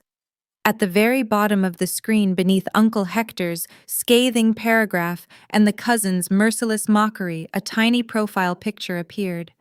It was a photo of Sylvia smiling at a country club gala. Next to her face, a single word materialized: read. She was watching the thread unfold. She was sitting in her pristine, empty mansion, holding her expensive smartphone, watching her entire extended family tear her reputation to shreds. She saw the bank receipts. She saw the contract. She saw the jokes at her golden son's expense. I waited for the typing indicator to appear. I expected her to launch a counterattack. I assumed she would draft a lengthy paragraph filled with fresh excuses or renewed weeping. I figured Richard might demand respect, or Julian could fire back with arrogant insults. I kept my eyes locked on the screen, tracking the seconds. 1 minute passed, then 5, then 20. No response ever came. The typing indicator never surfaced. The phone remained deafeningly silent. That digital quiet was the most profound sound I had ever experienced. It was the sound of total defeat. Sylvia ran out of lies. She ran out of victims to manipulate. She realized any word she typed would only invite more scorn, more evidence, and more humiliation. The woman who always demanded the final word was forced to shut her mouth. I locked my phone and walked toward my bedroom. A deep, restful exhaustion settled into my bones. The psychological warfare concluded. I survived the smear campaign and emerged with my character intact. I climbed into bed, pulling the covers over my shoulders, and fell into the most peaceful sleep I had known in 5 years. But while the social battle was decisively won, the legal war kept ticking toward a catastrophic deadline. The sun rose the next morning, illuminating the Indianapolis skyline. I woke up to a fresh cup of coffee and a brief, urgent message from attorney David Sterling. He requested I call his office immediately. My parents were no longer my primary concern. The wealthy tech executives attempting to purchase the Carmel estate discovered the truth about the frozen escrow account. They were preparing to drop a legal hammer that would force my father's hand and escalate the stakes beyond anything we had anticipated. I dialed David Sterling the moment I stepped into my office at the medical clinic. The morning sun filtered through the horizontal blinds, casting long shadows across my sterile white desk. I bypassed my usual routine of checking patient insurance portals and focused entirely on the handset pressed against my ear. David answered on the second ring. His voice carried a distinct edge of urgency, a sharp departure from his usual measured cadence. "Good morning, Lily," he said, bypassing any polite small talk. "The situation escalated late last night. We are no longer the only party applying pressure to your parents." He instructed me to pull up my email and look at a forwarded correspondence he had just received from opposing counsel. While I booted my workstation, David summarized the development. The individuals purchasing the Carmel estate were not ordinary homebuyers. They were Marcus and Valerie Thorne, a pair of high-level tech executives relocating their software firm from Silicon Valley to Indianapolis. The Thornes possessed deep pockets, elite legal representation, and zero tolerance for amateur-hour real estate games. They wanted a turnkey transaction. Instead, they received a frozen escrow account and a disputed deed. David explained that the Thornes attorneys spent the evening investigating the sudden halt in the funds transfer. They pulled the county records and reviewed the priority lien I had filed. Then they cross-referenced my filing against the official paperwork Richard and Sylvia had submitted during the initial listing process. That comparison uncovered a severe legal violation. When you sell real estate in the state of Indiana, you must complete a formal seller's disclosure document. David lectured, his tone mirroring a law school professor. It requires the current owners to swear under penalty of perjury that the property is free of hidden encumbrances, undisclosed debts, or ownership disputes. Your parents checked the box indicating clear title. They signed their names validating that claim. A cold realization washed over me. They lied on a state document, I murmured. David confirmed my suspicion. They committed misrepresentation, he replied. The buyer's legal team is incandescent with rage. They operate in a corporate sphere where a breach of contract is met with swift, punitive action. This morning, the Thorns issued a formal ultimatum. The terms were ruthless and non-negotiable. Richard and Sylvia had exactly 72 hours to clear the title. If my priority lien was not satisfied and removed by Friday morning, the buyers would officially withdraw their offer. They would reclaim their earnest money deposit. Furthermore, they promised to file a civil lawsuit against my parents for fraud and breach of contract, seeking substantial financial damages for wasted time and legal fees. I sat back in my ergonomic chair, digesting the sheer weight of the boulder suspended over my parents' heads. For 5 years, Richard and Sylvia operated under the delusion that they held all the cards. They believed their social status and parental authority exempted them from the rules governing ordinary people. Now they were boxed into a corner built entirely by their own arrogance. The trap was unyielding. My parents faced 2 distinct paths, and both required them to swallow their pride. Option 1 involved signing the addendum David presented yesterday. They would authorize the title company to release my rightful $1 million equity share, allowing the sale to proceed. This choice would save them from a lawsuit, but it would also instantly vaporize Julian's unearned Chicago penthouse fund. Option 2 was the path of stubborn refusal. If they denied my claim, the 72-hour clock would expire. The Thorns would walk away, taking their $2.5 million with them. My parents would retain ownership of the Carmel estate, but they would also remain chained to a suffocating mortgage they could no longer afford. To compound their misery, they would be dragged into a protracted legal battle against billionaires who could easily bankrupt them through endless litigation. There was no third option. No amount of weeping from Sylvia could charm the Silicon Valley lawyers. No booming authoritative commands from Richard could intimidate a corporate judge. They were caught in a rigid mathematical reality. I thanked David for the update and terminated the call. I placed my smartphone face up on the desk next to my keyboard. I needed to begin processing the morning stack of patient billing codes, but my attention remained anchored to the rectangular device. At 9:14, the screen lit up. The silent notification displayed a single word. Dad. The device did not ring because I had engaged the Do Not Disturb feature, but the visual alert was impossible to ignore. A small green icon shaped like a telephone receiver flashed repeatedly on the glass surface. It blinked with a frantic, desperate rhythm. The call went to voicemail. 10 seconds later, the screen illuminated again. Dad. I rested my chin on my folded hands and watched the silent performance. The flashing green light served as a profound physical manifestation of the shifting power dynamic. Just 24 hours ago, Richard stood in a downtown conference room, puffing out his chest and attempting to intimidate me into submission. He used his booming warehouse supervisor voice to command my obedience. He looked down his nose at me, treating me like a rebellious teenager who needed to be disciplined. Today, the booming voice was reduced to a pathetic, silent, blinking light.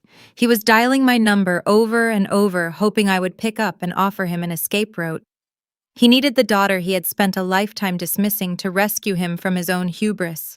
The incoming call alert ceased, replaced by a notification indicating a new voicemail.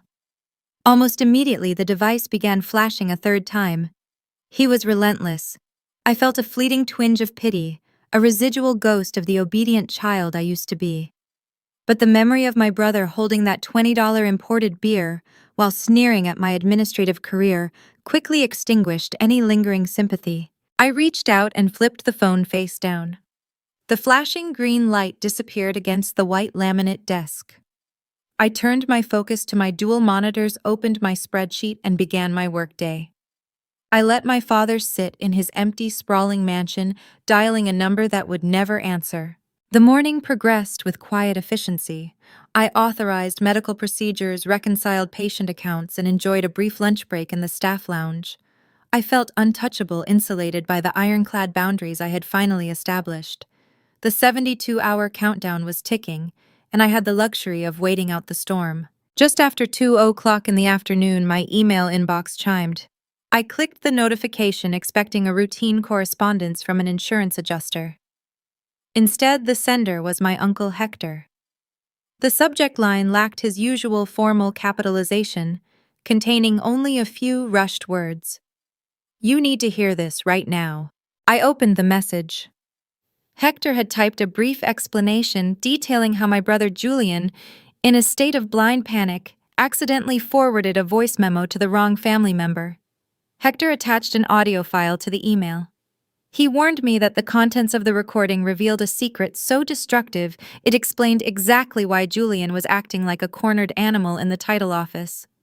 I plugged my headphones into the computer terminal and clicked play, unaware that the stakes of this family war were about to multiply. I unlatched the deadbolt and pulled the heavy wooden door inward. The sterile fluorescent light of the apartment hallway illuminated my parents. They stood shoulder to shoulder, but they looked entirely disconnected from the arrogant individuals who had tried to intimidate me inside the title office. The transformation was staggering. Richard wore a wrinkled dress shirt untucked at the waist, with dark circles bruising the delicate skin beneath his eyes. Sylvia lacked her signature designer scarf, and her perfectly styled hair appeared flat and unkempt. They possessed the hollow, exhausted posture of gamblers who had just watched the dealer slide their last remaining chips off the table. I did not offer a polite greeting. I stepped back and allowed the silence to dictate the terms of their arrival. Richard cleared his throat and stepped across the threshold, entering my modest living space. Sylvia followed close behind, her eyes darting nervously around my functional, uncluttered apartment. She gravitated toward my cheap fabric seating arrangement, as if she could no longer support her own body weight. "Lily, we need to talk." Richard began, his voice lacking its usual booming resonance. It sounded thin and fragile. "We received a notification from the buyer's legal counsel this morning. We know about the 72-hour deadline." I closed the door and leaned against the granite counter separating the kitchen from the living area. I crossed my arms and waited. I knew they did not drive across Indianapolis just to update me on a deadline my own attorney orchestrated. They were here because their golden child was drowning and they had run out of lifeboats. Richard rubbed his temples and stared at the floorboards. Julian made a terrible mistake. He confessed his words, barely rising above a whisper. He was overly eager about his new venture in Chicago. He found a property he believed was vital for his networking opportunities, and he took out a commercial bridge loan to secure the deposit. I maintained my gray rock exterior, showing zero reaction to the information I had already acquired through Uncle Hector's leaked audio file. I watched my father struggle to articulate the sheer scale of his son's hubris. Richard explained that the shadow lenders were threatening immediate action. He detailed the non-refundable deposit, the predatory interest rates, and the imminent danger of involuntary bankruptcy. He painted a grim portrait of a 35-year-old man who had illegally leveraged unearned inheritance to purchase a $3 million penthouse. "If you enforce this legal lien," Richard continued, his voice cracking, "Julian loses everything. The lenders will seize his assets. He will face devastating civil judgments and potential criminal fraud charges. His life will be over before it truly begins." Sylvia could no longer remain standing. Her knees buckled and she collapsed onto my inexpensive $200 IKEA sofa. This was a woman who routinely judged her country club peers for purchasing anything less than custom imported Italian furniture. Now she buried her face in her hands, sinking into the cheap foam cushions and weeping tears of genuine, unscripted despair. The artificial theatrics were gone, replaced by the visceral terror of a mother watching her favored child plunge off a financial cliff. "Please, Lily," Sylvia sobbed, rocking slightly back and forth on the fabric cushions. "We are begging you. Just take the original $250,000. We will wire it to your account the moment the sale clears. You will have your foundation back. But if you take your full equity share, there will not be enough profit left to cover his debt. You will destroy him." I looked at the two people who brought me into this world. I observed their broken posture and listened to their pathetic bargaining. For my entire life, they demanded I sacrifice my comfort to ensure Julian's success. They engineered a dynamic where my reliability was punished and his incompetence was rewarded. Now, at the 11th hour, they were asking for one final monumental sacrifice. I pushed myself off the granite counter and walked slowly toward the center of the living room. I looked down at my mother crying on my cheap sofa and my father standing near the doorway in quiet defeat. "You are asking the family scapegoat to set herself on fire just to keep the golden child warm," I stated, my voice echoing in the quiet apartment. "You are asking me to surrender $750,000 of my rightful legal equity to rescue a grown man from the consequences of his own staggering arrogance." Richard stepped forward, holding his hands up in a placating gesture. "We know it is unfair, Lily.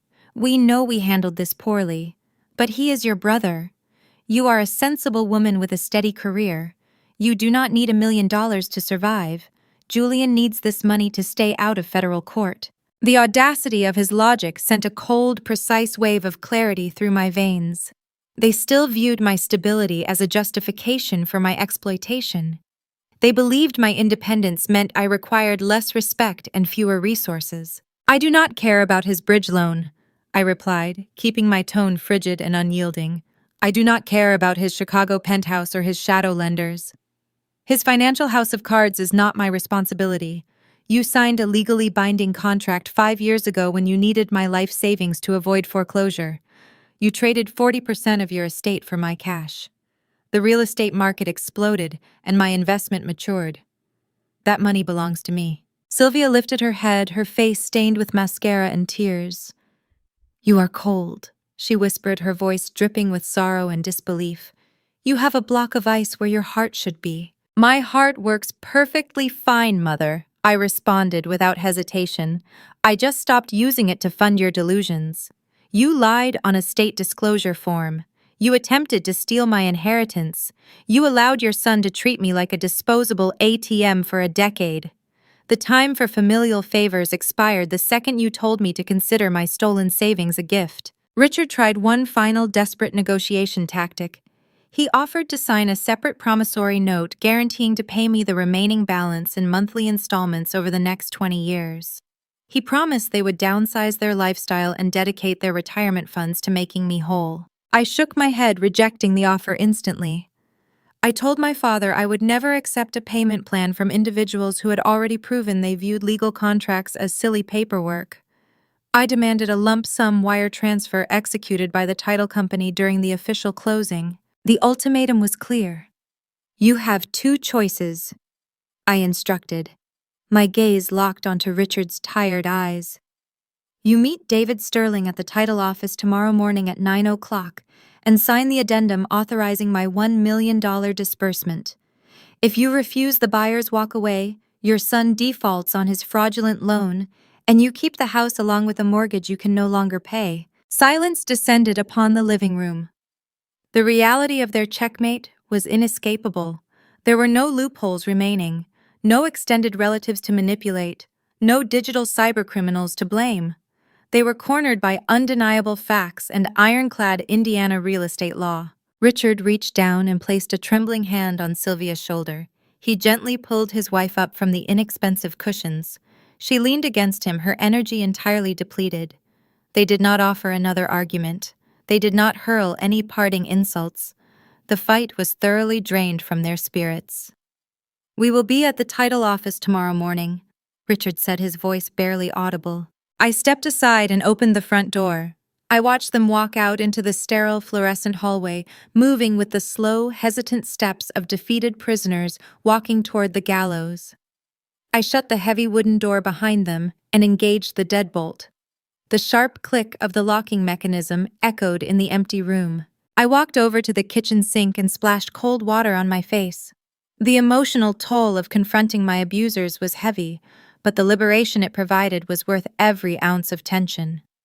Tomorrow morning, I would walk into that glass-walled conference room one final time. I would stand beside my attorney and watch the escrow agent transfer a 7-figure sum into my personal account. Julian would face the devastating reality of his Chicago collapse, and my parents would have to live with the wreckage they created. The final chapter of this family war was written, and all that remained was executing the transaction. Richard turned the brass handle of my front door, allowing the sterile fluorescent light from the hallway to spill across the entryway floor. He was prepared to walk away and accept the bitter reality of the situation. He recognized that the legal trap was inescapable. But as the hinges groaned open, Sylvia snapped. The prospect of her golden son facing financial ruin broke whatever fragile composure she had left. She reached past her husband, grabbed the heavy wooden door, and pushed it shut with a resounding thud. The sudden noise echoed through my quiet apartment. She engaged the deadbolt, her breathing erratic and shallow. She was not finished. The elegant country club matriarch who thrived on polite society rules vanished. In her place stood a desperate, terrified mother, willing to abandon every shred of her dignity to secure a bailout. Sylvia marched back into the center of my living room. Her tailored beige dress was wrinkled and her posture slouched under the weight of her panic. For my entire adult life, my mother judged individuals based on their aesthetic choices. She openly criticized relatives who purchased off-the-rack clothing, and she refused to entertain guests on anything less than imported custom furniture. Yet in this moment of sheer, inescapable despair, she gravitated toward the cheapest item in my home. She collapsed onto my $200 fabric sofa. She pulled her knees toward her chest and buried her face in her manicured hands. Her shoulders shook as a raw, unscripted sob tore through her throat. The visual contrast was striking. A woman defined by premium brands and superficial status was curled up on budget foam cushions, weeping because her engineered reality had finally shattered. Richard stood frozen near the entryway, his shoulders sagging. He lacked the energy to rein in his wife's emotional unraveling. He simply watched her cry, a silent accomplice to the wreckage they had collectively orchestrated. "Lily, I am begging you." Sylvia wept, her voice muffled by her palms. "I know we wronged you. I know we tried to hide the contract. We were terrified. Julian made a catastrophic error, and we were just trying to protect him from the fallout. You have to understand the pressure we were under." I remained leaning against the kitchen counter, crossing my arms. I did not offer her a tissue. I did not step forward to provide physical comfort. I listened to her words with surgical detachment, analyzing the specific phrasing she chose to deploy. Even in her lowest moment, offering what sounded like an apology, she was still prioritizing his comfort over my betrayal. She framed their deceit as a protective measure for Julian, rather than an act of theft against me. "Please, just take your original investment," Sylvia pleaded, lifting her tear-streaked face to look at me. $250,000. We will authorize the title company to wire the principal amount directly to your account tomorrow morning. You will have your foundation back. You will be whole again. But if you demand the full $1 million equity share, it will utterly destroy your brother. The audacity of her proposition hung in the quiet apartment, suspended in the cool evening air.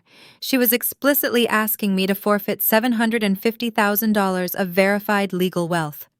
She wanted me to absorb a life-altering financial blow so her son could escape the consequences of his staggering hubris. "If Julian defaults on that commercial bridge loan, the shadow lenders will seize his assets." Sylvia continued, her voice rising in pitch. "He will face federal fraud charges. He will go to prison, Lily. His entire future will be erased. You have a steady career in medical administration. You are sensible and secure.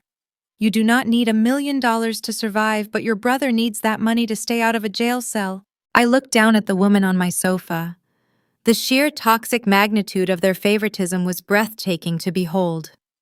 For 32 years, I operated as the reliable background character. When I broke my wrist during a high school track meet, I drove myself to the urgent care clinic because my parents were busy attending Julian's amateur golf tournament. When I graduated college with honors, Richard and Sylvia skipped the ceremony to help Julian move into a trendy downtown loft he abandoned 6 months later. My stability was always used as an excuse to neglect me. Now they were weaponizing my independence to demand the ultimate sacrifice. You are asking the family scapegoat to set herself on fire just to keep the golden child warm. I stated my words, slicing through the tense atmosphere with frigid precision. You want me to burn my own future to ashes so Julian does not have to feel a momentary chill. Richard winced at the stark analogy, stepping forward from the entryway. Lily, please, he whispered, holding his hands out in a placating gesture. Do not look at it like that. We are a family. We are supposed to shield each other during a crisis. You did not shield me when you signed a state disclosure form claiming my lien did not exist. I fired back, locking eyes with my father. You did not act like family when you sat in your pristine living room and told me to consider my stolen savings a gift. You only invoke the concept of family when you need someone to absorb the impact of your reckless decisions. I walked away from the counter and stepped closer to the center of the room, towering over my weeping mother. I am not budging a single cent, I declared, my tone devoid of any hesitation. The contract stipulates a 40% return on the market value. The property sold for $2.5 million. My share is exactly $1 million. I will not subsidize his phantom tech ventures, and I will certainly not pay off a predatory shadow lender because he wanted a Chicago penthouse he could not afford. Sylvia let out a wounded gasp, clutching the fabric of the cheap sofa cushions. You are sentencing your own flesh and blood to ruin, she cried. How will you sleep at night knowing you pushed your brother into bankruptcy? I will sleep exceptionally well on a premium mattress purchased with my legal equity, I replied. Julian pushed himself into bankruptcy the moment he forged documents to secure a commercial loan using collateral he did not own. His impending ruin is the direct result of his own arrogance. I am simply refusing to pay the ransom. The room fell deadly silent save for the quiet hum of the kitchen refrigerator. The emotional manipulation was entirely dead.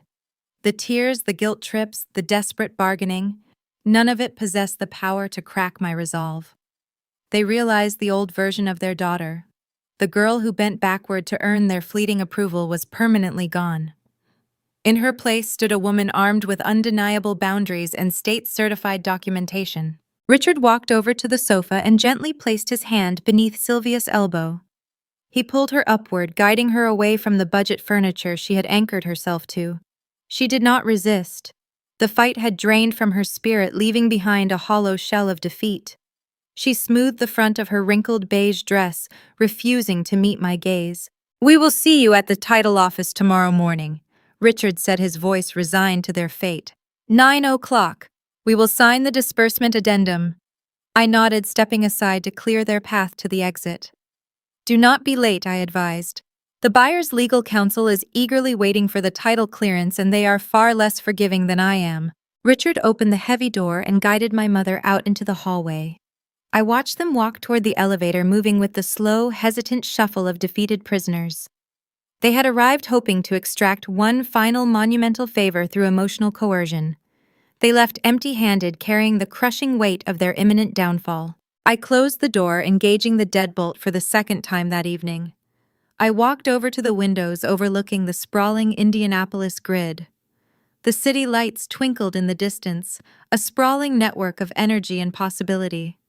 Tomorrow morning I would walk into that glass-walled conference room and watch the escrow agent execute the wire transfer. The checkmate was locked in place, and the upcoming sunrise would bring the ultimate satisfying conclusion to a decade of financial abuse. The morning air hanging over downtown Indianapolis felt remarkably crisp as I stepped onto the pavement. At 8:45, I walked through the revolving glass doors of the financial high-rise alongside my attorney, David Sterling. Today was the culmination of a half-decade-long deception. We rode the quiet elevator to the executive level, watching the digital floor indicator climb higher. When the metal doors parted, the atmosphere in the corridor felt fundamentally different than the chaos we encountered the previous day. The frantic shouting had vanished, replaced by a heavy, suffocating silence. We entered the same sleek, glass-walled conference room. My parents sat together on the far side of the mahogany table. Richard stared blankly at a leather binder. Sylvia kept her eyes cast downward, refusing to make eye contact. Julian sat a few chairs away, and his appearance was jarring. The pristine tailored blazer was gone, replaced by a rumpled sweater. His posture slouched, his face pale and slick with nervous sweat. He looked like a man standing on the edge of a precipice waiting for a strong gust of wind to push him into the abyss. At the head of the table sat the escrow officer, accompanied by two sharp-looking corporate lawyers representing the tech executives purchasing the Carmel estate. The buyer's counsel exuded zero patience. They placed their briefcases on the floor and adjusted their tailored suits, signaling their readiness to terminate the transaction if the title remained clouded. David Sterling pulled out a chair for me and took his own seat. He unlatched his portfolio, extracting the legal addendum. He slid the crisp white document across the smooth glass surface toward my father. "The terms are straightforward," David announced, his tone calm and unyielding.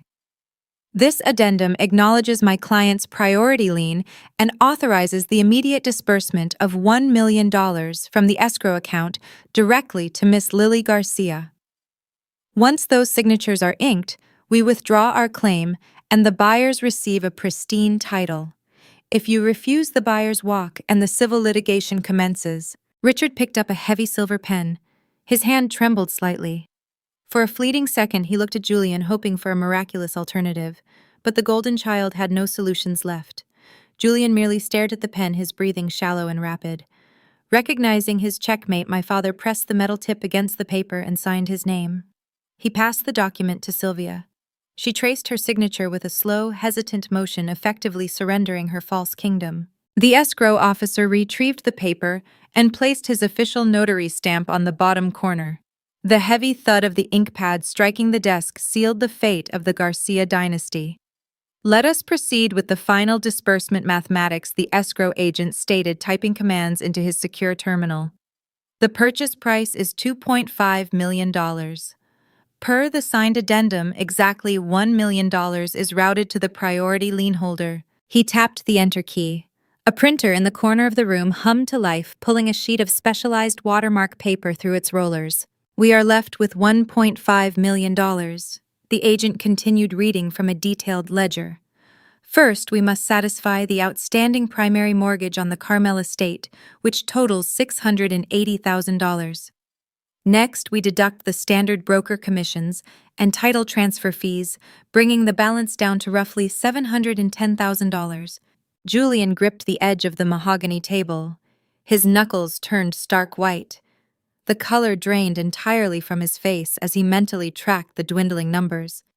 He knew his predatory shadow lender demanded a balloon payment of $800,000 to cover the principal borrowed against his false inheritance, plus the exorbitant interest penalties. Finally, the agent explained, we must hold back the required state and federal capital gains tax reserve, along with the outstanding legal fees you incurred during this dispute.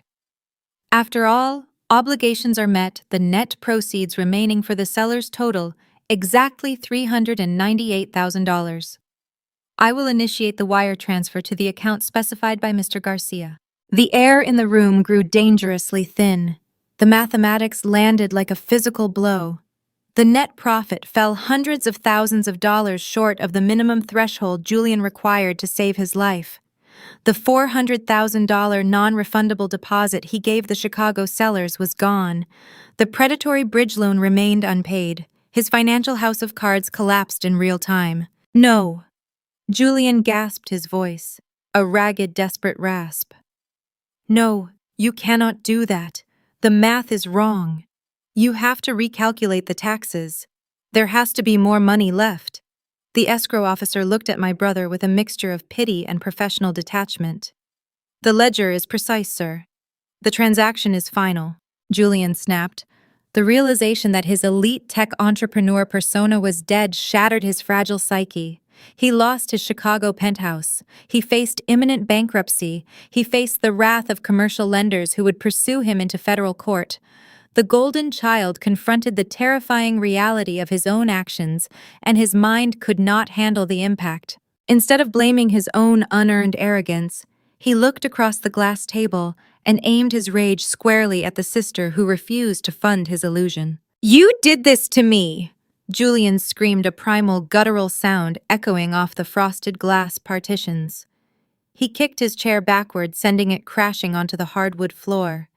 He lunged across the wide mahogany table, sweeping closing documents and crystal water glasses onto the ground.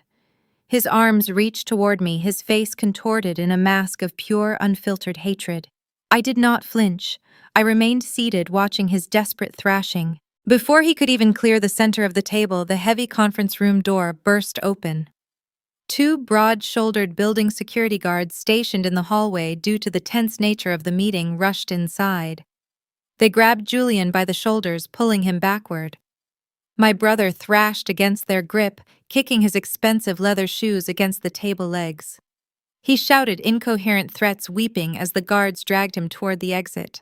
Sylvia covered her mouth, suppressing a horrified scream. Richard stood frozen, watching his favored son get hauled out of a corporate office like a common trespasser. The facade of their perfect upper-class Indiana family lay in ruins, scattered among the spilled water and crumpled documents on the floor. The buyer's attorneys exchanged quiet glances, gathered their briefcases, and exited the room, eager to distance themselves from the spectacle. The property belonged to the tech executives now. The Garcia estate was officially dissolved. The escrow officer adjusted his tie, restoring his professional demeanor. He walked over to the humming printer and retrieved the freshly minted document. He carried it to my side of the table and handed it directly to me. "Here is your verified distribution, Miss Garcia," he stated softly. I looked down at my hands. Resting against my palms was a certified cashier's check printed on thick, secure paper. The bold numbers verified a payout of exactly $1 million. I ran my thumb over the raised watermark. The crisp, heavy physical weight of the paper anchored me to the present moment. This rectangular slip was not merely a financial instrument. It symbolized a decade of unrewarded reliability finally validated. It represented the boundary I drew in the sand and the impenetrable fortress I built around my self-worth. My parents tried to punish my competence to subsidize a fraud. Instead, they funded my permanent independence. I slid the check into my leather tote bag and stood up from the chair. I turned toward the doorway where David Sterling waited. I did not offer a parting glance to Richard or Sylvia. They were sitting amidst the wreckage of their own choices, and I had a new life to build. I walked out of the conference room, leaving the ghosts of my childhood behind me, prepared to navigate the quiet, peaceful aftermath. 6 months elapsed since the heavy glass doors of the downtown financial building closed behind me. The transition from chaotic warfare to profound tranquility did not happen overnight. When you spend 32 years navigating the turbulent waters of a dysfunctional household, your nervous system becomes wired for constant vigilance. Unlearning that survival mechanism required deliberate, sustained effort. I utilized a portion of my 7-figure settlement to purchase a beautiful single-story craftsman home nestled in a quiet, leafy suburb just outside Indianapolis. I paid the entire balance in cash. The deed lists only one name. Holding the physical keys to a sanctuary possessing 0 mortgage obligations provided a level of security I had never known. The architecture features a wraparound porch, solid oak flooring, and expansive windows welcoming the morning sunlight. I furnished the interior with comfortable, sturdy pieces reflecting my own taste, rather than adhering to the superficial aesthetic standards my mother ruthlessly enforced. Every room in this house belongs to me. There are no ghosts of past arguments echoing in the hallways.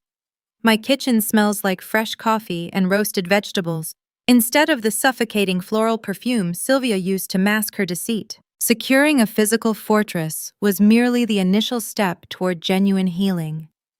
Rebuilding my mental landscape required professional guidance. I dedicated 3 days a week to intensive counseling sessions with a therapist specializing in childhood trauma and narcissistic family structures. We worked meticulously to dismantle my deeply ingrained people-pleasing habits. For decades, I operated under the false assumption that my worth derived solely from my utility. I believed providing financial bailouts and sacrificing my own comfort were the required currencies to purchase my parents' affection. I learned about the scapegoat and golden child dynamic, understanding how abusers project their own failures onto the reliable sibling while shielding the incompetent one from reality.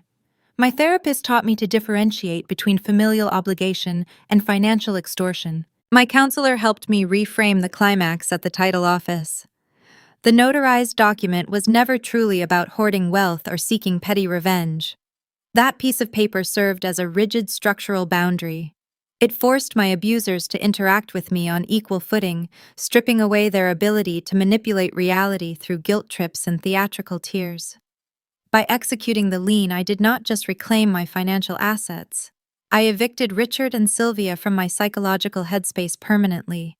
I established a strict no-contact policy, blocking their phone numbers and redirecting their emails to a hidden digital folder I never check. The sudden absence of their constant demands left a vast empty space in my daily routine, which I eagerly filled with new hobbies, quiet evenings, and genuine friendships. Nature abhors a vacuum, and the sudden void left by my absence prompted the extended family network to fill the silence with verified updates. Aunt Maria and Uncle Hector occasionally stopped by my new residence for afternoon tea, bringing the latest developments from the Garcia grapevine. The karmic fallout descending upon my former relatives mirrored the brutal efficiency of the American corporate justice system. Without my equity to absorb his staggering debts, Julian's commercial bridge loan entered immediate default. The shadow lenders proved utterly ruthless. They secured rapid civil judgments, seizing his leased luxury vehicles and freezing his depleted bank accounts. The court-appointed trustees scrutinized every ledger, exposing his phantom tech companies as hollow shells. My brother was forced to declare Chapter 7 bankruptcy, a permanent devastating stain on his credit record that effectively incinerated his entrepreneurial delusions. Under United States bankruptcy laws, his remaining assets were liquidated to satisfy impatient creditors. The Chicago penthouse developers legally retained his $400,000 earnest money deposit, leaving him with nothing but a towering mountain of unpayable legal fees. His prestigious networking connections evaporated the moment his funds dried up, proving his entire social circle was built on a foundation of sand. Having netted less than $400,000 from their own estate sale, my parents faced a harsh economic reality. They could no longer afford the country club dues, the weekly landscaping services, or the imported designer wardrobes. Richard and Sylvia relocated to a cramped two-bedroom rental apartment on the industrial outskirts of the city. It was a neighborhood they previously mocked during their lavish dinner parties. In a fitting twist of poetic justice, the bankrupt golden child had nowhere else to go. Julian moved into their spare bedroom, bringing his shattered ego and towering resentments under their significantly lowered roof.